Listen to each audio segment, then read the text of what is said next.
नमस्कार दोस्तों। 14 जुलाई 2023 को इसरो ने अपना चंद्रयान मिशन 3 लॉन्च किया और इस मिशन को लेके इसरो और साथ ही साथ भारत के लोग भी बहुत ज़्यादा खुश और एक्साइटेड हैं। लेकिन ज़्यादातर लोगों को यह नहीं पता होगा कि चंद्रयान 3 मिशन है क्या और ये स्पेस में जाके या चांद पे जाके ये रॉकेट क्या करेगा। इसके अलावा कुछ लोगों को तो ये भी नहीं पता होगा कि इसरो की शुरुआत कैसे हुई, कैसे इसरो ने अपने आप को विकसित किया। आपको यकीन नहीं होगा कि जब इसरो की शुरुआत हुई थी उस टाइम इसरो के पास इतना भी पैसा नहीं था कि वो रॉकेट्स के पार्ट्स को लाने के लिए किसी व्हीकल का अरेंजमेंट कर पाए। वो रॉकेट्स के पार्ट्स को बैलगाड़ियों पे या साइकिल पे लाया करते थे और फिर उसके बाद धीरे धीरे अपने आप को इसरो ने इतना विकसित किया कि आज दूसरे देश भी अपने स्पेस मिशन को इसरो के द्वारा लॉन्च करवाते हैं। तो दोस्तों, सबसे बुरी बात यह है कि जो लोग हमारे देश में रहते हैं और हमारे देश के लोगों को ही इसरो के बारे में ज़्यादा कुछ नहीं पता, उनको अगर नासा के बारे में पूछ लिया जाए या उसकी फुल फॉर्म या फिर उसकी अचीवमेंट के बारे में पूछा जाए तो वो काफ़ी चीज़ें बता देंगे। लेकिन हमारे देश की जो स्पेस एजेंसी है इसरो, उसके बारे में उनको कुछ भी पता नहीं होगा। तो दोस्तों, इसके अलावा एक और चीज़, भारत वो पहला देश है जिसने दूसरे देशों के 104 सैटेलाइट एक साथ लॉन्च किए और इसने वर्ल्ड रिकॉर्ड बनाया। इसके अलावा इसरो के पास और भी कई सारी अचीवमेंट है, जैसे चंद्रयान 1 के थ्रू भारत ने ही चंद्रमा पे पहली बार पानी की खोज की। इसके अलावा भारत वो पहला देश है जिसने मंगल मिशन करके पहली बार में ही सफलता प्राप्त की। मतलब भारत के अलावा जो दूसरे देश है वो पहली बार में ही मंगल पे जाने में सफल नहीं हुए, लेकिन भारत ही एक इकलौता देश बना जिसने एक ही बार में मंगल मिशन को सक्सेसफुली कंप्लीट किया। तो दोस्तों, इसरो के बारे में ऐसी बहुत सारी चीजें हैं जो आपको नहीं पता होगा। तो दोस्तों, वीडियो में आगे बढ़ने से पहले मैं चाहूंगा आप मेरे इस चैनल को सब्सक्राइब कर दो ताकि मैं थोड़ा मोटिवेट हो सकूं आप लोगों के लिए और भी अच्छी और इन्फॉर्मेटिव वीडियो बनाने के लिए। तो दोस्तों, वीडियो में आगे बढ़ते हैं। तो दोस्तों, सबसे पहले हम ये जान लेते हैं कि चंद्रयान 3 मिशन क्या है। तो इसके नाम से ही पता चल रहा है कि चंद्रयान 3 मतलब इससे पहले चंद्रयान 2 और चंद्रयान 1 मिशन भी कोई हुआ होगा। तो दोस्तों, चंद्रयान 1 मिशन 22 अक्टूबर 2008 में किया गया था और ये पूरी तरह सक्सेसफुल रहा था। इसके बाद 2019 में चंद्रयान 2 मिशन किया गया, लेकिन ये पूरी तरह सफल नहीं रहा। इसमें ये दिक्कत आई कि रॉकेट सक्सेसफुली लॉन्च हो गया और मून के ऑर्बिट में भी अच्छी तरह पहुंच गया, लेकिन लैंडिंग के टाइम पे कोई दिक्कत आ गई जिसकी वजह से चंद्रयान 2 मिशन पूरी तरह सक्सेसफुल नहीं रहा। उसके 4 सालों बाद मतलब 14 जुलाई 2023 को चंद्रयान 3 मिशन लॉन्च कर दिया जा चुका है।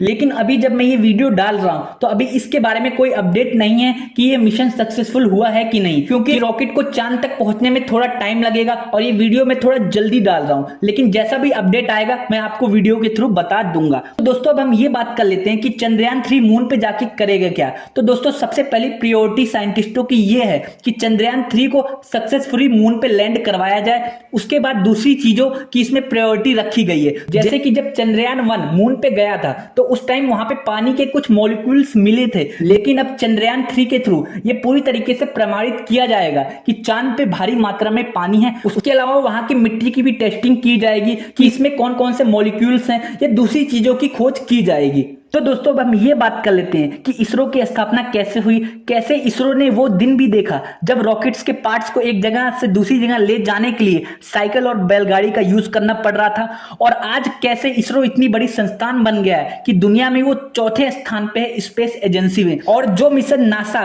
करोड़ों और अरबों रुपए में करता है वो मिशन इंडिया या इसरो बहुत सस्ते रेट में कर देता है। तो दोस्तों, इसरो की स्थापना 15 अगस्त 1969 में हुई थी। जिन लोगों को स्पेस या साइंस में थोड़ा बहुत भी इंटरेस्ट है उनको विक्रम साराभाई के बारे में जरूर पता होगा। इनको ही इसरो या इंडियन स्पेस एजेंसी का जनक माना जाता है। लेकिन जैसे कि मैंने आपको बताया कि इसरो की स्थापना 15 अगस्त 1969 में हुई थी, लेकिन इसके बनने की कहानी कुछ साल पहले ही स्टार्ट हो गई थी, जो कि भारत के ही एक गाँव से स्टार्ट हुई थी। अब आप लोग सोच रहे होंगे स्पेस एजेंसी की कहानी एक गाँव से कैसे स्टार्ट हो सकती है। तो दोस्तों, ये बात है 1960 के आसपास की, जब विक्रम साराभाई और एपीजे अब्दुल कलाम भारत के केरल राज्य में स्थित थंबा नामक एक गांव में अपने किसी साइंटिस्ट दोस्त से मिलने गए हुए थे। वहीं पे विक्रम साराभाई, एपीजे अब्दुल कलाम और जो उनके साइंटिस्ट दोस्त थे थम्बा नामक गांव में इसी चीज के बारे में बात कर रहे थे कि वो कैसे इंडियन स्पेस एजेंसी को और आगे बढ़ाएं, कैसे वो भारत का पहला रॉकेट लॉन्च करें। और इसके लिए उन्हें एक जगह की तलाश थी। तभी उन्होंने देखा कि गांव में ही पास में एक चर्च है, वहां पे काफी खाली एरिया है और उस चर्च के आसपास ज्यादा लोग भी नहीं रहते। अब उनके दिमाग में एक बात ट्रिगर कर गई कि ये एरिया उनके लिए काफी अच्छा रहेगा, क्योंकि जो ये इलाका है ये काफी सुनसान है, यहाँ पे कोई भी रॉकेट आराम से लॉन्च किया जा सकता है और वहां पे उनको कोई दिक्कत नहीं आएगी।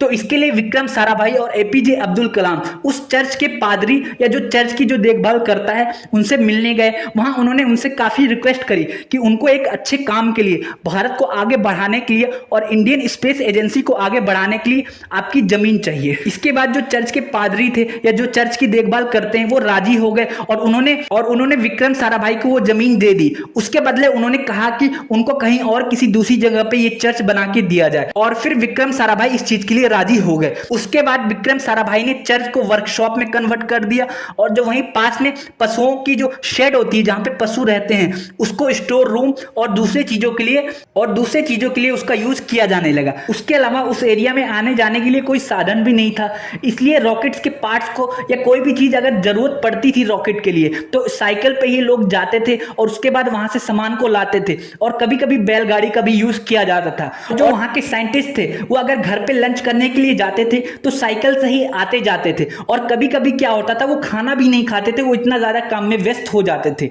इसके बाद कई सालों तक अच्छे से काम करने के बाद 21 नवंबर 1963 को भारत ने नासा की मदद से अपना पहला साउंडिंग रॉकेट टेस्ट लॉन्च किया। फिर इसके बाद 19 अप्रैल 1975 को भारत ने अपना पहला सैटेलाइट आर्यभट्ट लॉन्च किया।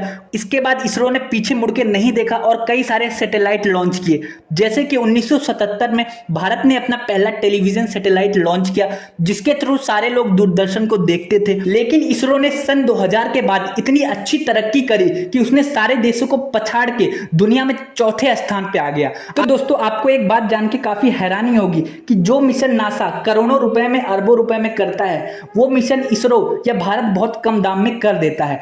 इसके अलावा भारत ही वो पहला देश बना जिसने 104 सैटेलाइट एक ही बार में लॉन्च किया और भारत ही वो पहला देश है जिसने मंगल मिशन को पहली बार में ही सक्सेसफुली कंप्लीट किया।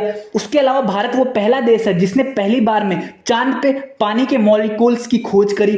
तो आप अंदाजा लगा सकते हैं कि भारत की जो स्पेस एजेंसी है इसरो कितनी आगे बढ़ चुकी है। लेकिन आने वाले टाइम में इसकी तरक्की और भी तेज होने वाली है और ये धीरे धीरे करके नासा को भी पछाड़ देगा और इसरो नासा को एक दिन पीछे छोड़ देगा। तो दोस्तों उम्मीद करता हूं आपको ये सारी चीज समझ आई। अगर आपको वीडियो अच्छी लगी हो तो इस वीडियो को लाइक कर दो, इस चैनल को सब्सक्राइब कर दो। वीडियो देखने के लिए आपका बहुत बहुत शुक्रिया।